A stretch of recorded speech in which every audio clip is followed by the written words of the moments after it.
There's never a dull moment when it comes to Minnesota sports. Whether it's positive or negative. The Yankees have swept the Twins. Minnesota Sports Chat has you covered. Talking nothing but Minnesota sports all year long.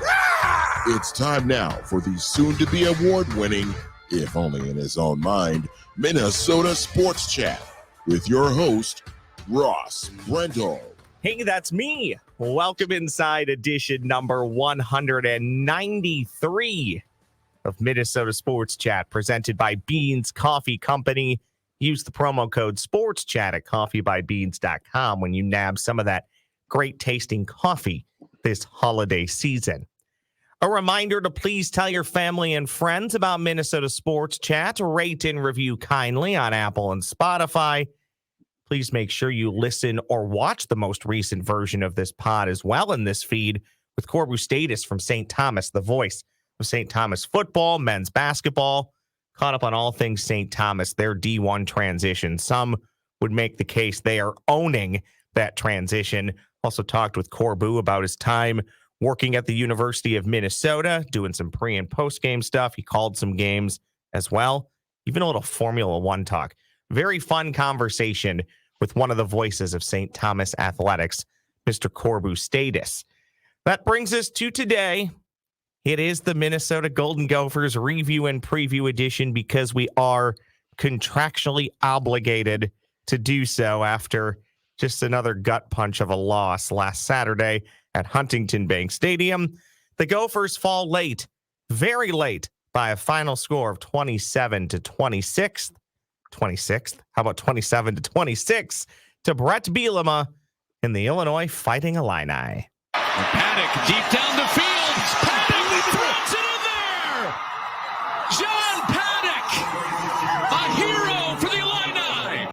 3 of 3 on that final drive, including the touchdown to Williams. John Paddock's the player of the game. Goes in motion. We check it. We should have been able to get a lot more depth at the boundary or the free safety's position. Should have had maybe a little bit of help from the other safety in that situation with the multiple verticals, and maybe a little bit deeper at the linebacker position to start, and even to carry that inside because you have it over the top, you have it on the inside, the number 3 vertical, and unfortunately had it underneath. We just didn't have the top on it, and so that's what it comes down to, and that's making sure that we get that communicated from a coaching standpoint, period. Thanks to the Big Ten Network for that unfortunate highlight from the football game last Saturday. Thanks to GopherSports.com for that audio from PJ Fleck, his weekly presser on Monday when he met the assembled media. I'm going to guess, Daniel, I'm not sure. I didn't ask you. Were you at this most recent press conference? Did you make it out? I was at Wednesdays this week. I went to coordinator, so I kind of go every other week because I got to travel a long distance. So I was not at Monday, but I was at Wednesday. So I actually want to give the coach credit. You know, our very own Patrick Royce loves to poke fun at him when he always says it's on me. I got to do a better job. But then I'll join Pat in this. The coach doesn't always tell you what he has to do better. Some of it seems like coach speak. But where I do want to give him credit this week was he did kind of let you in on the play of what went wrong there at the end, which he doesn't always do. And I think you can kind of hear it in that quote, Daniel. He was, I think, kind of fighting himself a little bit where he wanted to let people know what happened, but he was also trying to walk the fine line of not making his players look bad, which as a coach, as a college coach, and especially in this day and age, I don't think you can ever do because you can so freely lose players. And there is, even though Newbin was on the field, there is still a lot of young players on defense. They're going through this for the first time. So stuff happens, but man, this has just been every year. We talked about this earlier, Daniel. Every year there's a loss like this. Some years there's 2. This happens to be one of those years where there's 2. They're kind of unexplainable. And I really hope there's not a third one somewhere. That's about all that I'll say. It's disappointing. I'm getting a lot off my chest here, Daniel, so I apologize. It's disappointing, but in all honesty, after the Northwestern debacle, in my opinion, not much can be more disappointing than that. That, to me, was a telltale sign there's work to be done with this current group of players. And I get it. They could easily be 5-1 in the Big Ten, but you can make the case they should have lost to Nebraska. Okay, so I don't love playing that game. But in my opinion, I can't get too worked up, Daniel, because I thought they were going to win 6 or 7 games. There's 3 games left. They still have a chance to win 6 or 7. I know we'll look back and say, okay, you left some meat on the bone.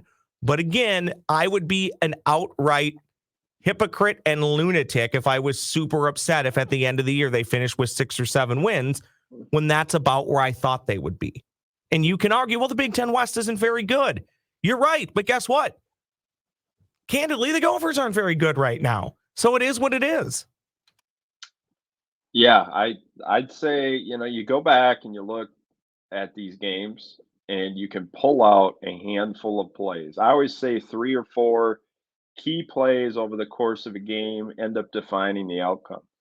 And looking back, people need to go back and look at the last drive, the last defensive drive, when they forced the fumble, and that ball is like a half an inch away from being recovered by Jalen Logan-Redding. You're not even having this conversation if you get on the football there. So that play, the pop pass on 3rd and 4 with Callerup at the behind the sticks. Hey, right, able to get the first down if you're able to execute. You got the pull on 2nd and 7 or 2nd and 8 there. If you're able to punch that thing in tight and not bounce it out, first down, game over. You got the previous drive where you had an opportunity to milk some clock and put the game away. You didn't do it there. Like it's like all the puzzle pieces have to come together for this team, where they haven't played a complete mistake-free game in all 3 phases. I mean, you look at the start of the game, you fumble the opening kickoff, you put the defense on its heels, and you give up a touchdown right away, which second week in a terrible spot. Second week in a row, you do a form of that immediately. That has to stop. That can't happen. You do that again, that'll allow a team like Purdue to feel really good about themselves right away. And we'll get to Purdue in a bit. And that's what I'm saying. Like, it's not just an isolated incident where, everybody wants to compare what happened at the end of the Northwestern game and the Illinois game. The 2 totally separate problems there, where that game was underneath zone coverage. This game, you got the underneath zone coverage, right? Now you got your safeties making a mistake in the back end, not getting depth correctly. Probably should add some help on the other side when Newman's got to get some better depth. Linebackers carrying that deep. I mean, that's a tough ask there. I mean, he did probably the best he could. He's anticipating his safeties are going to be in the right spot. I don't know. I look back, I get a lot of people saying, hey, why don't you blitz there with the backup quarterback coming in, put him on his heels. I'm going, well, then, you get beat deep in man coverage or you get a pass interference penalty. Like, you're banking on the fact that your players are going to execute the call in the given situation. I mean, yeah, you probably want to do some things differently in terms of the zone back there. Maybe have, maybe not be in cover 2, maybe be in a different type of invert. Like I always say, invert coverage is something that I like in that situation where you got a player like a safety in the middle. And then you got, it's almost like playing thirds in the back end. Tampa 2 invert is something that's kind of taken over the NFL. You see it a lot with Brian Flores. But I just think, I'm like, if you execute the call, you execute the concept, there's no way that Isaiah Williams is making that play in that situation. So it comes down to execution in my eyes. 2 takeaways from the game, at least one specific to the game. The other one I think is specific to maybe the larger problem or the larger issue when it comes to coaching and game day management. On the blitzing, I don't know if on 4th and 11 you need to blitz. I think to your point, Daniel, you just got to play coverage. They got to get 11 yards downfield. So you're basically covering 10 yards downfield and everything else. So somebody slips on that play, that you can't really control that, Yeah, and I get that. I'm not what happened the final 85 yards. This is really tough to say, but I can kind of get over that. There's just other stuff in the game that I didn't enjoy. One of them being Daniel on the blitz. I thought they could have blitzed a lot more often than they did. And it's really, this was maybe the first game all year where they just really weren't getting a ton of pressure. Even I know Iowa's different. They have a battered offensive line. But if you're not getting pressure with 3 or 4, you're going to get picked apart by even pretty good to average college quarterbacks. So I thought they could have blitzed a little bit more. On the execution stuff late in the game, I get it. It's important. You absolutely need to execute. That's where games are won and lost. However, when you're constantly operating on this razor thin margin, because every game you play is essentially a one-score game because of stylistically of how the head coach likes to play, you open yourself to get burned like this late. And it's now happened multiple times. And the one thing I look back to late in the first half, you're moving the ball down the field. You're doing a pretty good job moving the ball down the field. Then you so obviously play for a field goal. You know, in the end, I think you'd maybe like to have a touchdown there. Maybe the game's over. And what I don't like about that is if you're trying to score a touchdown and a team forces you to kick a field goal and you get it, no big deal. The momentum doesn't really change, in my opinion, that much. Yeah. But when you're playing for the 3 and not even actively trying for the 7, that's a problem. And to me, that's maybe coaching on percentages too much, and to a degree, maybe coaching a little bit scared because, we're afraid to turn the ball over here. Oh, big deal. I mean, you turn the ball over there. I get it. You're out 3, but Illinois is not going to go the length of the field and score before halftime. We've said it now for a handful of years, and I know it's probably never going to change, but man, at times I'd like to see the coach be a little bit more aggressive. And I have no problem. I told my buddies on the third down play at the end, I would pass it here. If it's incomplete, you're not losing much. You're really not. There's a surprise element of passing. If you don't pass it, so be it. I think Illinois saves 1 timeout, and you're going to have to punt the ball back anyways. I have no problem with that. I applaud that. That's being aggressive and trying to win the game. There are other times during the game, though, where I just don't get it. And again, I'm not the coach. I'm not on the field. I don't know what he knows. He's forgotten more than I'll ever know. But that stuff to me gets frustrating. And you shouldn't always coach the game based on the fans. But does he not get tired of getting booed every week when he goes into these ultimate conservative modes that he goes to seemingly every home game? You're on the doorstep of a huge momentum touchdown at the end of the first half, and you play for 3. With still time on the clock, by the way. Illinois could have got the ball back if they wanted to, maybe came down and negated your 3 points. So I disagree with all of that. And if you're not coaching these games to stay within 1 score all the time, you might actually find yourself winning a few more games and not blowing some of these games inexplicably. Yeah, I think that the biggest issue is being able to finish these football games. Like in the second half, you go back, I went through all the drives, and they didn't have any drive in the second half that spanned more than 5 plays. And the same thing happened in the Northwestern game. And that not only has a ripple effect on being able to finish the game, get points, sustain drives, bleed the clock, it also has an impact on your defense because your defense is on the field almost instantaneously. And that leads to fatigue, that leads to lack of adjustment time, like that stuff. And that's where the complementary aspect of football comes together there, where you got to be able to sustain drives in the second half. When Minnesota is able to sustain at least 1 drive in the second half, they're in a really good spot. Like, look at what the defense gets 3 takeaways, man. The defense. I know. John Joyner strip sack. The huge strip by Cody Which again, you only turn the strip sack into 3. They turn their similar position on a turnover into 7. You got to catch that ball. That could be the difference there too. You got to catch that ball in the end zone, that corner route. You got to catch that ball. It's on your hands. You got to catch it like that. And then Tyler Newman gets the interception. I mean, 3 takeaways, inches away from a 4th takeaway on third down. Illinois barely did anything on the ground the whole game. Altmaier had 11 rushing yards. He had 2 scrambles. That was the whole worry coming into the game, was like Altmaier's legs. Didn't do anything in that capacity, really. you give up that big play, you take a bad angle on the swing pass, you get beat deep. Like, it all comes down to explosive plays and tackling. They missed 16 tackles in that game, which is too many. Got to clean that up.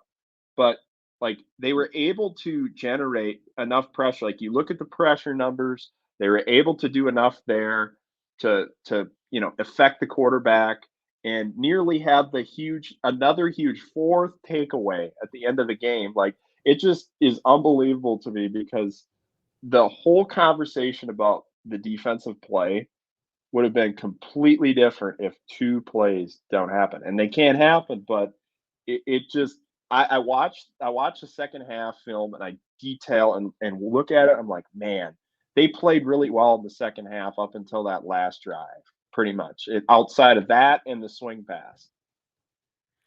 Let's just leave it there. We could talk about the Illinois game forever, but we do have to preview. We do have to preview Purdue, and I don't believe it's likely. I don't believe it'll happen, but honestly, I just don't think there's any way that it'll happen. But the Gophers are not eliminated from winning the Big Ten West. There's still a puncher's chance, and it starts with a game that I'm deathly afraid of. It's a place the Gophers have had some success at Ross-Ade Stadium. I believe that's what they're still calling it. Yeah, it is, confirming that through ESPN. But it's also a place the Gophers have had some clunkers at. Your ESPN matchup predictor, Daniel House, I know we pay a ton of attention to this, only giving the Gophers about a 52% chance at victory. I would agree with that. I think this is a toss-up game, and I don't love that because Purdue comes into the game at 2-7, just 1-5 in the conference. But it is a game I feel like the Gophers should win, and to meet my base level expectation of every year for Gopher football, if you win on Saturday, you will go play in a bowl game. If that's your final win of the year, you're more than likely looking at Detroit. But, whatever, you get what you get, and you go play in the game. So as bad as the Illinois loss was, and they're weighing on me, this season is weighing on me for multiple reasons, there's still some work to be done, and you can't mail it in, and you can't do the woe is us. You got to get back on the horse, so to speak. Go play at Purdue, win a football game, and see what happens from there. You still have a chance to beat Purdue, get to 6 wins. You can beat Wisconsin, retain the axe, get to 7. Maybe you show up and you show out, as the kids like to say, a term that I absolutely despise when you take on Ohio State. Maybe you surprise some people. I'm not saying you'll win, but maybe you play good. There's still 3 games left. A lot that can be done and change the narrative for how this season is so far, sitting at just 5-4. So how do the Gophers avoid? You think the masses are bad this week, Daniel, or have been bad? They might be out with pitchforks in Dinkytown for the first time in the PJ Fleck regime if they don't beat Purdue. Like, you think it's bad now. If they lose to a 2-7 Purdue team, it's going to be really bad. Well, we'll see what happens. This matchup is intriguing in a couple ways. I think the edge rushers at Purdue are really good. Caden Jenkins right now, 5th best pass rush productivity rating in college football, 12th in pressures among edge rushers. So keep an eye on 4. Nick Scorton, number 5. He's also a really good player. I think that the front, Minnesota's offensive line is going to have to play well against Purdue's front, get the ball out quicker this week. I think, you're not going to be able to have as long developing routes in the game plan. You're going to have the quick game on 1st and 2nd down. Use the same type of strategy with bunches and stacks and motions to try to get cleaner releases. You're going to see a similar type of defensive scheme with the cover 1 man coverage. Then they bail out into cover 2 and change the picture, especially when they get you in passing down situations. Purdue's secondary's been suspect. Marcavius Brown is the player that teams have been going at, with Marquise Wilson lost to a season-ending injury. They converted one of their wide receivers over to corner. He's been playing pretty well over there. That transition's gone great. But other side of the ball, Ross, offensive line has been just decimated by season-ending injuries. I think the right side of Purdue's offensive line is exploitable, maybe with some stunts. And I look at Hudson Card, fascinating, 8 of 46 on balls of 20 plus yards downfield. Really struggles throwing to his left. So keep an eye on that throughout the game. And the tackling has to be on point because Purdue's ball carriers are very good at breaking tackles, second most broken tackles on rushing plays in the Big Ten Conference this year.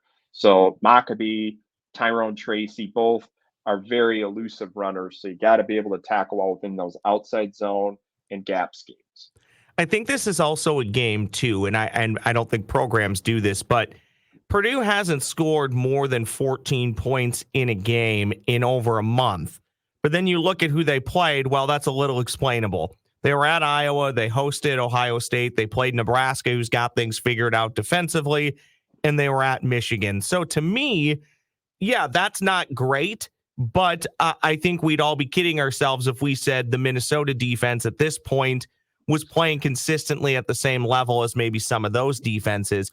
But it does feel like a game, Daniel, if you can get to even the 26 points you had last Saturday, if you can get to 24, 28 points, it feels like a game you should win. Yeah, I feel that way as well. It's just all about execution. Like every week we come on here and talk about execution. I mean, it's like make the plays when they are available over the course of the whole game. I felt like the first half of the game was quite sound outside of the fumble on the opening kickoff.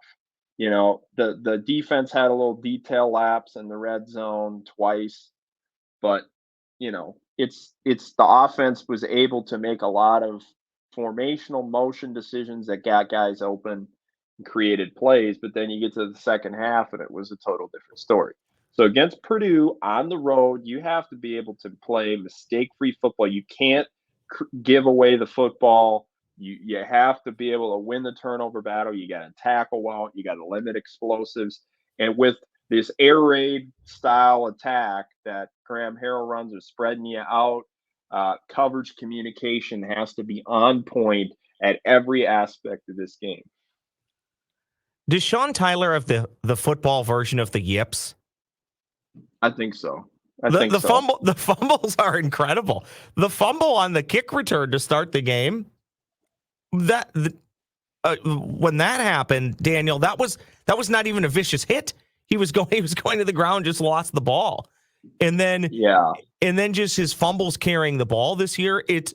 He hasn't been much of a fumbler heading into this year, and I don't think you can explain it all away by saying, well, it's the level of competition. It's astounding to me. He seemingly can't hold on to anything. And I legitimately actually feel bad for him. And they're trying to give him ways to help his team and make a difference. And in all honesty, Daniel, they need him to, because theme of almost every season as the year goes on, they're a little thin at running back and they just can't trust him. So I do feel bad for the kid. We've talked about this before, but how can you coach that out of somebody? I don't know if you can. You try a gazillion different things. I'm telling you what, it's not for lack of effort. Minnesota does a lot of stuff to get their ball carriers to hold on to the football. The ball is a program period. Like the stuff that they do to emphasize ball security is, I mean, it's a huge component of practice. So, you know, it's one of those things they're just working through it, trying to figure out what the problem is and preventing it moving forward, because that was a huge deal. I'm telling you, the minute that fumble happened, I'm like, man, slow starts cannot happen, especially in a game like that. I feel the same way about Purdue.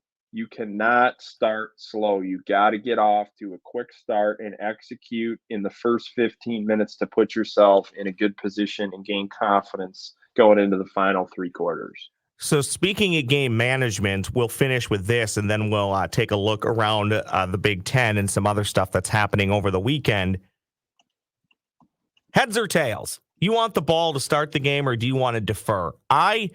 98% of the time, Daniel House, I want the ball out of halftime. So if you lose the coin toss and the other team chooses to kick to you, there's not a lot that you can do about it. If you lose the coin toss and they choose to receive, I say, thank you very much. We'll kick the ball to you. When I win the coin toss, I want to defer every time. Do you think Would you manage a lot of that based on game, or do you have on game day, or do you have a philosophy of what you want to do when you win or lose a coin toss? Because I Oh, want it. I love this. I want it every time out of the half.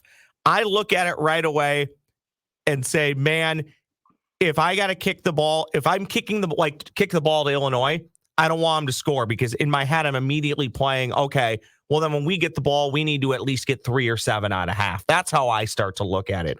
But I don't want anything to do with starting the football with the game, especially if you're a team like Minnesota. They wouldn't say it, but they kind of want to be a defensive program. I want to kick the ball off to start every game and play some defense.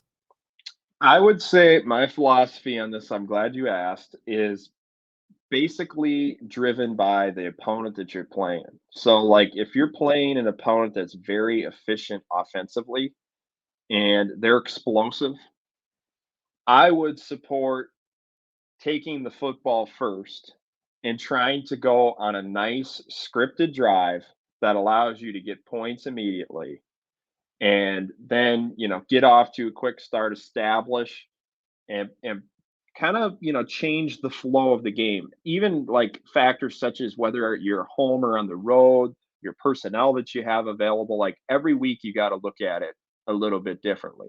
Now, I do agree with your philosophy. I would say my view on this is like you want to put yourself in a spot where you do have the football at the start of the second half a lot of the time, because the middle 8 is so important. So let's say you got the possession at the end of the first half and you're able to score points, and then you get the ball at the start of the second half to potentially score more points in that middle portion of the game. That is huge, because I feel like the game can really change in a hurry if you're able to convert in both those situations. So I call it the middle 8, the final 4 of the first half, the beginning 4 of the second half. And that's why I think PJ Fleck was trying to get points at the end of the Illinois half there, because he was saying, "Hey, I want points there. I want to double up." But it's philosophical. It's based on the each game. I would say, I'm looking at it based on the opponent I'm playing, which is how it should be done. Right now, I'm looking at a nice tall cup of Beans coffee, Daniel House. Thanks to Beans Coffee Company for supporting Minnesota Sports Chat each and every week. It is the holiday season. 'Tis the season. Make sure when you're doing your holiday shopping, keep Beans Coffee Company in mind. Great for stocking stuffers. Great for that coffee fanatic in your life. You hear me talk about it every week. Great small batch coffee. Of course, they have light roast, medium roast, dark roast, cold brew, caffeine free, whatever you're looking for. Decaf, they call it in the business. We know your morning cup of coffee is important, so why not drink the best coffee around? Support a great Minnesota company and support Minnesota Sports Chat at the same time. Beans Coffee Company ships anywhere in the U.S. with free shipping on all orders of $35 or more. Visit coffeebybeans.com. Use the promo code SportsChat. Again, that's coffeebybeans.com. Promo code SportsChat. Quick look around the Big Ten. I think the game of the day, Daniel House, is, I believe, big noon Saturday. Michigan at Penn State. Penn State still with a puncher's chance to represent the East. They would need a lot of help. Regardless, they can still have a really nice season if they're able to knock off Jim Harbaugh and Michigan on Saturday. Indiana's at Illinois. Big win for Indiana last weekend. Maryland at Nebraska. Rutgers at Iowa. I think Rutgers can win that football game. Minnesota at Purdue, obviously. Northwestern and Bucky.